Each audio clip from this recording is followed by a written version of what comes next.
All right, guys, I'll be honest with you. I've got good friends on both sides of this debate, as I have throughout a lot of these conversations, the flag and so forth. I really do want to understand it the best I can. Carol, I want you to talk to me as a black woman. How do these statues impact you, and how does the conversation hit you when you hear people talking on either side of the topic?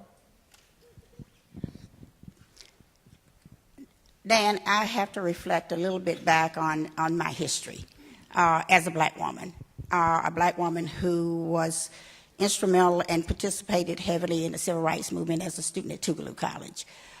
So I've been there and done it. And it's amazing that if you look at the issues and the struggles that we're having today, even related to the statutes, it's still a black and white issue. If you notice that video, who was speaking? Black, white. Nobody was speaking together. They were speaking separately about the issue and having different opinions.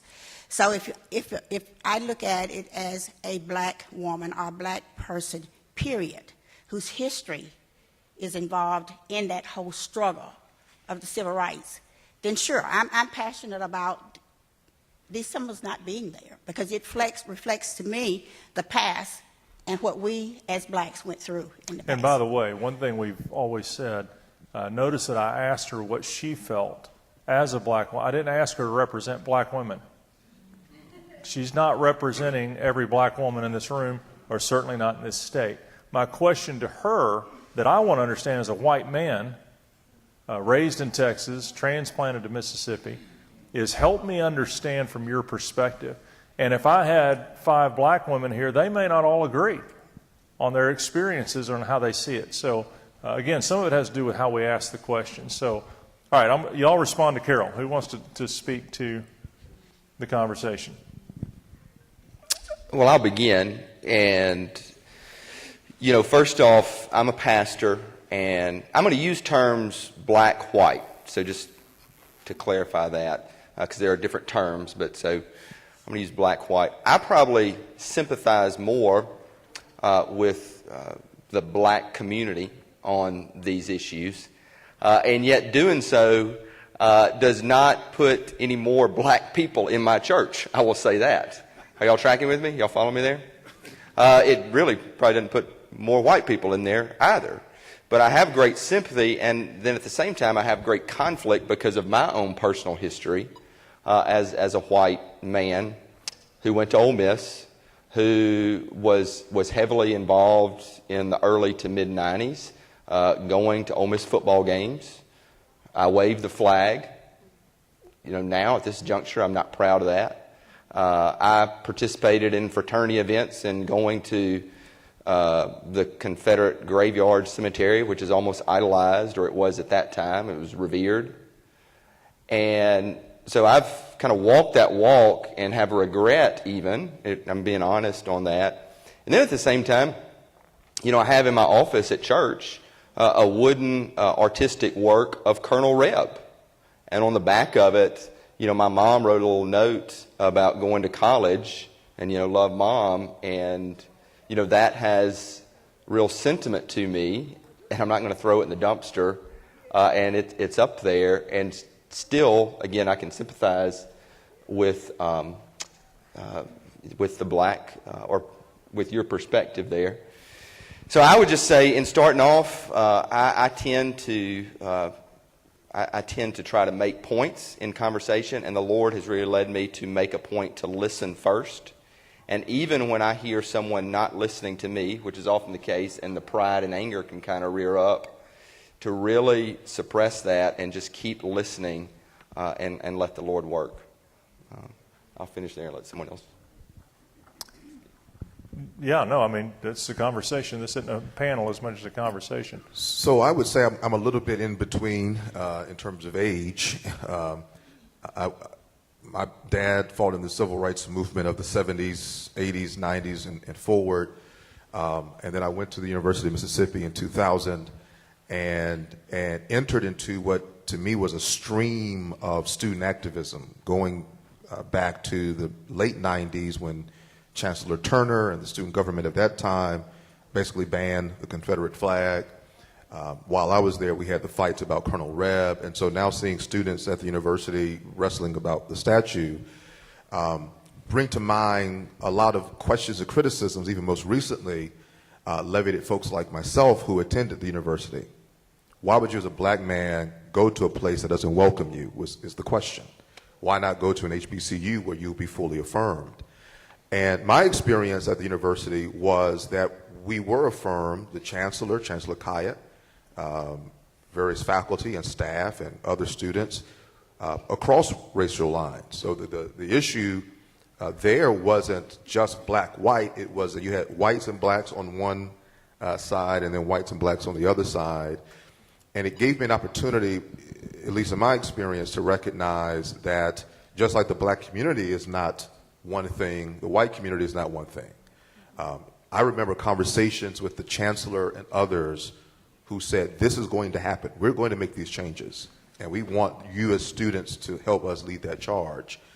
And so when I look at the debates now around the flag and around the statues, I think about how we were having the same discussion in 2000, 2002, 2004. And what encourages me now is that you see a larger sort of interracial, multiracial coalition that understands the complexities of that history. But I dare say we've got a lot more white folks like John Hugh who say, you know what, we want to make some changes. I'll close with this. It's not even just about political persuasions. There's a growing number of white conservatives who say they want to change these images and these symbols. And so if we only look at it as a black-white conversation or liberal or conservative conversation, we'll miss how nuanced the conversation really is. Okay, but our conversation up here is leaning strongly toward an anti-statue conversation. 3 out of 4 that have spoken. Katie, you want to throw anything out there? No pressure. Yeah. Well, no, I was going to say something. I want to throw out a question, but Yeah. but I want to give you a chance to speak before I throw the radioactive question out there. Sure. I tend to agree, big shock. I tend to agree that that the statues, the Confederate statues that are in the middle of a town or in the middle of a public university in a prominent place, probably need to be somewhere else, not destroyed or gotten rid of completely, but put somewhere else with appropriate historical context. To me, that seems like a godly response to, the whole of the history that they represent and just how they make our neighbors feel. I think we should try to love our neighbor in that way and swallow our pride and put them somewhere more appropriate. That's just me. I went to Ole Miss as well. I didn't really think about. What is this? I don't know. Hey, y'all chose the panel. Y'all chose the panel. I am Lisa. Fins up. But anyway, no, I did go to Ole Miss, and I didn't think about a lot of these things, but it's been brought to my attention, and as I've grown, I've realized, I think they need to be put somewhere else. That's just me. Okay. I would add, though, I'm not totally on the 3 out of 4 or 4 out of 4. As I said, I have great conflict on this because I do see what we might initially think of as the white, even though they're not sides and it's complex. I was in Oxford on Monday and talking to a pastor up there. I was like, how is the community dealing with this? And it's one community in all of the South, but he's like, man, they just wish it would go away. Just wish it, and it's not going to go away. What's interesting, though, is the university is going to be making a decision on the statue, but that does not affect the statue in the center of the square in Oxford. Right. And that could be a whole different decision. Mm-hmm. So you could have a community very conflicted and split and have one taken off. I just found that to be interesting, and yet the one at the square remained. Let me just add something to this conversation. And I went to Tougaloo, so I'm a long ways from Ole Miss. And I went at a time when Ole Miss wasn't what it is today. I just put it that way, or what it's trying to accomplish today. But if I'm very honest about my feelings and what I think, I find all of this still to be offensive to me. I find that And I guess I can't get away from what I experienced as a black woman growing up in the middle of the civil rights movement. I was 15 years old when I went to Tougaloo. All of a sudden, I'm thrown into voter registration up in Canton. I'm thrown into getting black folks to go out and vote. I can't undo that part of my past. Right. I can't undo it. I have learned to live with it. I've learned to forgive, as Dan knows on some conversations we have had. But again, it's part of who I am. And it will always be a part of who I am. All right, so, I'm sorry, go ahead. I was going to say, and I think one of the things that Mrs. Berger just pointed to is that we have to include in this conversation, this one and the broader one, the trauma element. Right. I mean, what she's describing is not just it offends, but there's trauma that she's had to, over decades, come to confront and heal. And sometimes we don't address the fact that just like someone who's been to war, just like someone who's been assaulted, when you grow up in the 50s and 60s in Mississippi, in the Delta, in Jackson, in rural Copiah County, and these things have happened, you carry a lot of trauma. I remember, for instance, when I was preparing to go to Ole Miss, there was a news report about a young man in Mississippi who allegedly committed suicide by hanging. And the thing my mom kept saying, boy, don't you go up to the Ole Miss and mess with those white girls. Because all she could think about is how that relates to the history of lynching. We could be dismissive of that, but when you grow up and you see lynchings and the person lynching is holding a Confederate flag, that's deep. And I think we can't dismiss that element to just say, well, let's just agree to disagree. I mean, there is trauma. That doesn't mean that everyone who flies a Confederate flag is a bigot or a racist. It just means that there is that traumatic element that's in the conversation. And I think if we're going to be good neighbors, we have to attend to that element as well. And it's painful for me, speaking of that, as again a white guy who went to, well, we won't say the name anymore, but listening to Carol, the reason I have more sympathy, if I'm honest now, is hearing similar stories throughout ministry and feeling. I think we all felt that pain right then as you were communicating.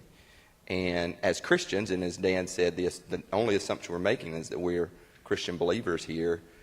You're a sister in Christ, and it hurts me, and that makes me have pain for my, if I'm honest, racist feelings, tendencies back. And I'm not going to outline those, but they were there in my life. And addressing those not socially or, by community, but for me personally. And I think that, if we're having this conversation about how to have these conversations, that is something, again, the Lord has brought to me that, it starts in the individual's heart.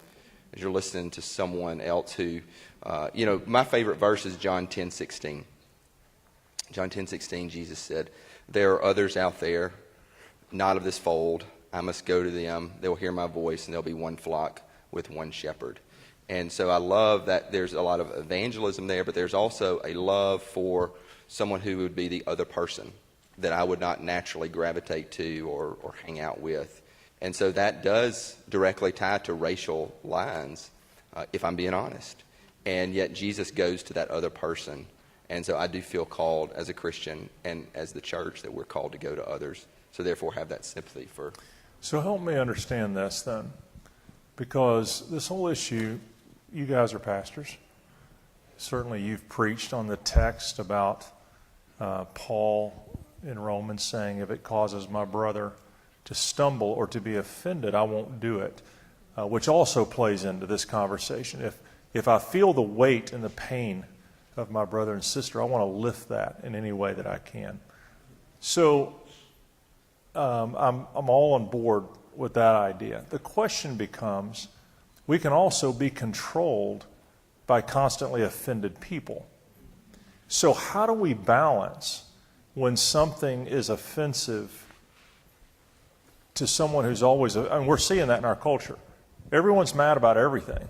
And I'm not a big Joe Biden fan, but I kind of feel sorry for the guy right now. I mean, hugging and, he inappropriate. It's like, okay, all right. I don't want to belittle that, but at some point, it's like, at what point do we keep bending to what we've called the microaggressions?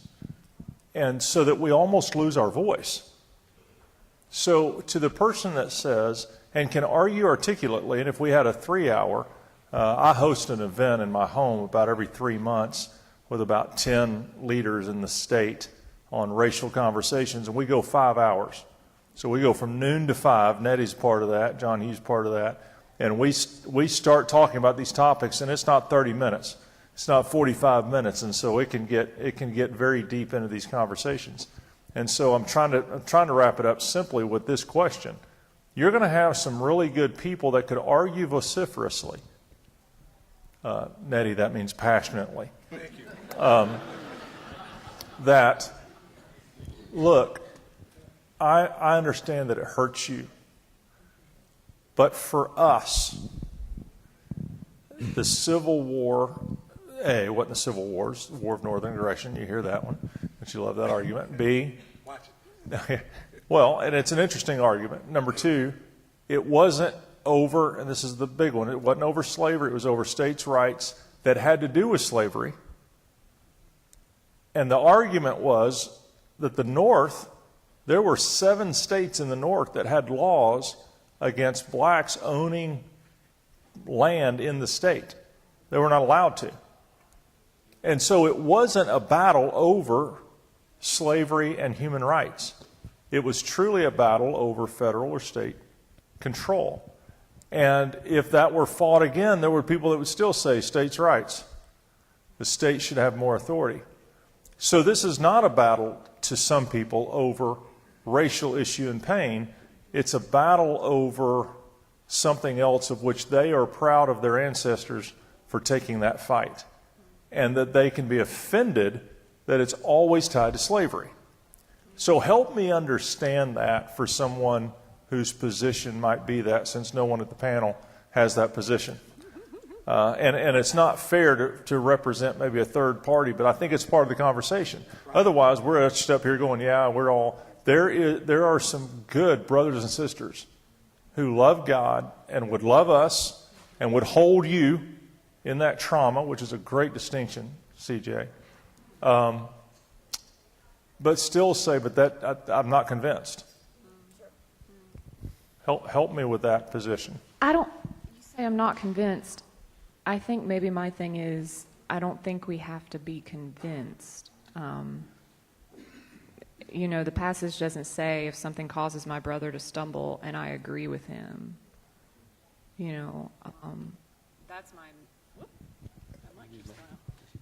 That's my immediate thought, is that we don't have to necessarily agree with that person. We have to love them. And so what does that look like?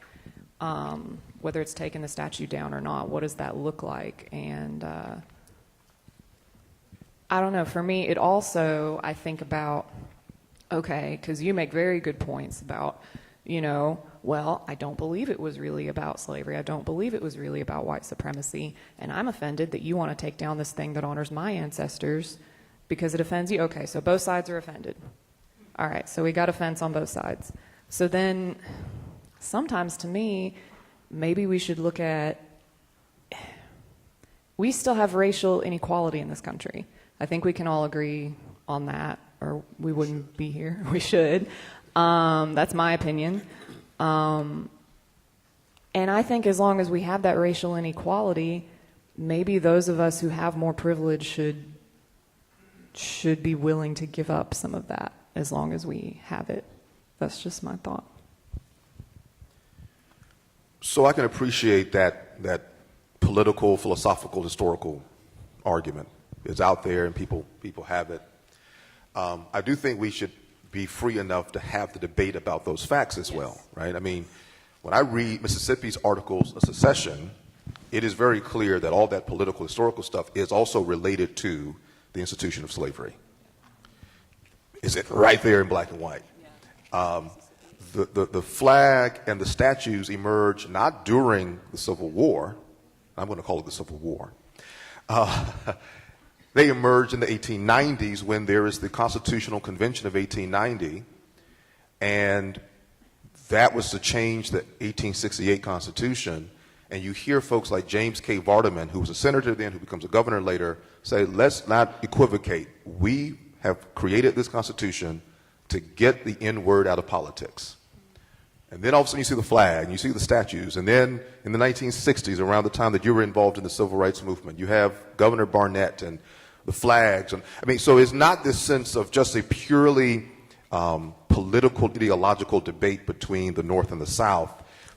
Particularly for African Americans, for black folks, it's as if you're having these two white groups fighting over politics, and we're being crushed in the middle of it. And I think that needs to also be engaged. You know, so I'm okay. I'm a philosopher. So I'm okay with us having a political philosophy dialogue. And I'd also add, CJ, over economy.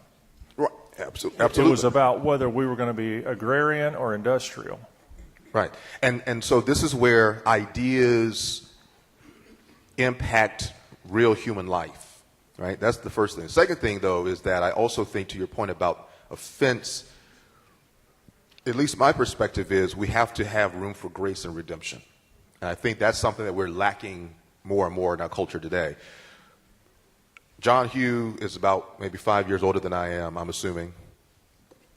10? 5 years. Okay.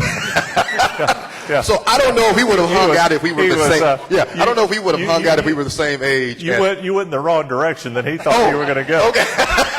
It's the gray. It's the gray. Distinguished looking. It's distinguished looking. I remember a lot of, not all, but a lot of the frat boys at Ole Miss, and we didn't kick it. But That's philosophical language there. Right. Didn't kick it. But to hear him talk about where he was and where he is, I'm not going to judge him by where he was. And I think that's what we're missing today. Someone can talk about something they did 20 years ago, and now I hate them and I want him to stop pastoring his church because of one stupid thing he did as a frat boy. Yeah, and there's a real, I mean, again, I keep saying this, but I think authentic conversations have to include honesty. So maybe for the fourth time today, if I'm honest, then the honesty comes from the heart, then I'll be real about those feelings that were there. And to your point, Dan, I think it's a great point, because I think as a Christian, again, the sin in everyone can take advantage of different positions and leverage them.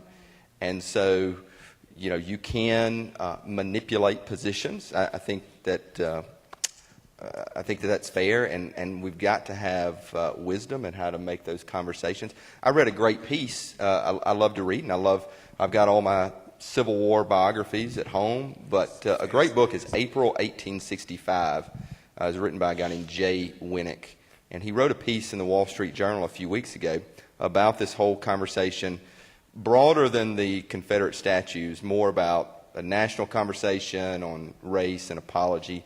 And he said we need to hold on and remember the hundreds of thousands who just didn't just have a conversation, but did give their life one way or the other, in the Civil War. And also the abolitionists, both in the North and the South, if you're looking at the issue of slavery. And we don't need to forget that as well. So even as we're remembering history, we're forgetting the lives lost and the battles that were going on then that we could celebrate, he would say. I thought it was a good piece. This is in the Wall Street Journal, Jay Winnick. All right, we're out of time. Carol, Yeah. I want you to have a closing Thank thought, you. and then I'm going to give each of you 15 seconds for anything you want to say before we turn it over to the tables. And I'm taking this advantage as the mother of this group up here. So, Yes, ma'am. I think one of the things that we must remember as we go forward is that it's okay to have different opinions. I mean, Dan and I have had, and we've had this discussion a lot, and everybody knows how vocal I am, who knows me, and who knows I can be pretty opinionated, but I can also listen. I can also learn from you. I've learned that a lot of the things that I have had in my heart has had to change. If I'm going to be able to move forward, I have to forgive. I have to get rid of some of that trauma that I suffered as a young person, a young black person, a black woman. But I think that's where the conversations have got to go from now. We've got to be honest and open with each other. We've got to love each other. We've got to understand each other.